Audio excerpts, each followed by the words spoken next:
আশুরার দিন,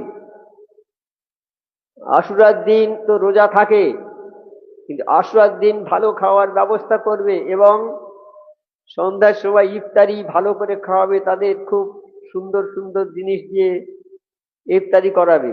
তাহলে সারা বছর তারা ভালো খাবে, সারা বছর যেন তারা ভালোভাবে খাবে, ওই রকম খাবে, সেই ব্যবস্থা আমার আল্লাহ পাক করে দেবে।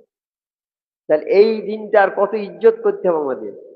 আমরা এই দিনটাকে ইজ্জত করব, আল্লাহ আমাদের সারা বছরের খাওয়ার ব্যবস্থা করে দেবেন, আরো আমাদের ভালোবাসবেন খুব বেশি বেশি করে। আমি যদি কোনো মানুষের ছেলেকে ভালোবাসি, তার বাপ মা আমাকে ভালোবাসবেই, বাসবেই নিশ্চয়ই। আমরা যদি নবী পাক সাল্লাল্লাহু আলাইহি ওয়াসাল্লামের নাতি, তাদেরকে যদি ভালোবাসি, নবী পাক সাল্লাল্লাহু আলাইহি ওয়াসাল্লাম খুশি হবেন, আর নবী পাক সাল্লাল্লাহু আলাইহি ওয়াসাল্লাম খুশি হলে আমার আল্লাহ খুশি হয়ে যাবে। হ্যাঁ, একটার সঙ্গে একটা কানেকশন দেন, খুশি হয়ে যাবে। তাই আল্লাহকে খুশি করতে গেলে নবীকে ভালোবাসতে হবে, নবীকে খুশি করতে গেলে তার নাতিকে ভালোবাসতে হবে, তার সমস্ত উম্মতকে ভালোবাসতে হবে, তবে নবীকে ভালোবাসা হবে। নবীকে ভালোবাসলে আল্লাহর ভালোবাসা হবে।